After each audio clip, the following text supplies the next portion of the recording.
Here with head coach Brad Laird. Demons back on the road, coach, for the first time in almost a month. Are you going to know how to get to the buses to go to HBU? You know, I tell you, road. There's nothing like playing in Turpin Stadium first. But the thing about going on the road, we're able to kind of get together Friday morning, do our meetings, do our walkthrough, and then get on a bus and all be together. Go somewhere Friday night and have a good meal. There's parts of that you enjoy. You enjoy the trip. You enjoy being with each other, and the opportunity, for us as a team to continue to gel and together as a team. Well, it certainly looked like, even though the result wasn't what you wanted, it looked like some of that gelling process you talked about took hold a little bit Saturday night here at Turpin Stadium and in the loss to UIW. Once again, it was a slow start, but this team has figured out how to make in-game adjustments. And right now it seems like if you get off to a better start, it's going to be a better night.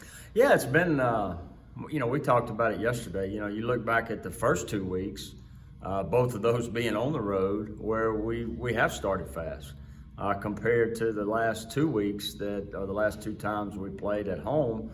Not getting off to a quick start. So, that's something first that I got to look at. What is there something I can do throughout the week, throughout practice, to get our guys going, to understand the importance of a fast start for coaches and players. So, once we got going, down 21-3, and at that particular time, you're down 2 O-linemen, you're down a tight end to injury, eventually down 2 running backs, down a linebacker, and from that point down 21-3, we outscored them 24-17. So, one of the keys to victories was start fast, which we didn't do, but another one was finish, and it wasn't necessarily finishing the game as much as it was just finishing every play.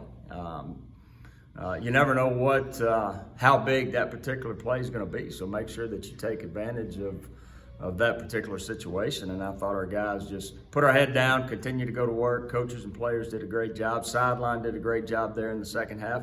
When we cut it to a one-score game, we put ourselves in position, and if we continue to do that, which we've done in 4 ball games, we put ourselves in position in the second half, the tide's going to turn. And this football team, we talked yesterday in the team meeting. We'll continue to talk this week. Just put your head down, go to work, and continue to play hard and see what happens. You touched on it, and we touched on it a little earlier with Khalil Corbett, Canada. Some of those guys, you talked about the offensive line being dinged a little bit there, but you had guys come in and they were productive. So starting to really kind of build that offensive line depth that you want to see on each side of the trenches.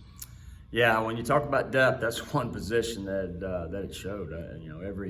Every young man at that position that dressed played, I believe. Khalil's one that had been out the first 3 games and just comes back and does what he does. Very consistent. I think that's the one thing that you've seen from Khalil last year and this year. Ended up being our player of the game offensively, and well deserved because of the way he played. For you guys as you head to Houston Baptist now, not only getting back in that routine on the road, but a chance to go down to a place where it's been a few years, but you did have some success there. You're 1-1 in the 2 trips there, but when you look at them, kind of a team going through a lot of the same stuff. They've been close, they've been competitive. Both teams going into Saturday night, kind of looking for that breakthrough. Yeah, it's a Southland Conference football game. It showed here versus UIW. You look across the conference, you look at scores, those are the type of football games you're going to get.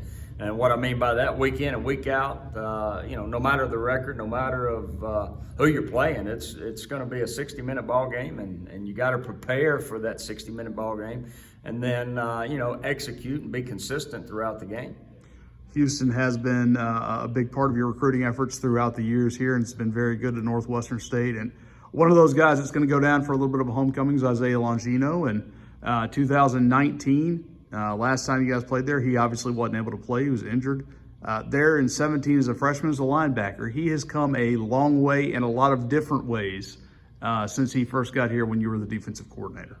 Yeah, he's one of those that you just want to sit down and listen to his story. And, when you think that, you think times are tough and you think you're going through some things, just sit down and let him kind of go through his process. And when I say process, that's the thing that he's never wavered from, because it has not been easy. When you go from, a linebacker that tears his ACL against Tennessee Martin a couple of years ago, as you work to get back, then you get brought in and ask if you want to change positions and be a defensive lineman. That's tough, to all of a sudden put your hand in the dirt. And, the only thing he's done is worked his butt off to be in the position he is on the field. But that's not the end of the story. Where I've seen him develop and grow is just his leadership. It's unbelievable where he's come from to be in the leadership role that he's in now.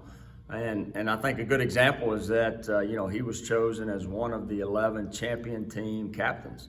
And with that, he has now won that weekly award twice out of 4 weeks, I believe. So that just tells you, the team that he chose, but also his leadership amongst his football team. And it's one of those stories that, you look back, and that's why we do what we do. That's why we coach is to watch those young men develop once they get here to where they are when they leave.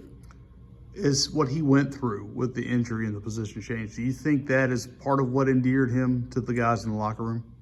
Well, I think that's part of it. Yeah, that's he was asked to do something that when you asked to change positions and you played linebacker your entire career, and all of a sudden you got to put your hand in the dirt.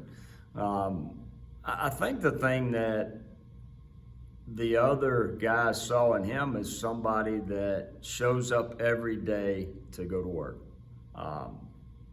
There's going to be good days and bad days, but there's not a day that he does not show up and consistently go to work. And I think that's what has earned the respect from everybody in the locker room, is the way he approaches everything daily. All right. Appreciate it, Coach.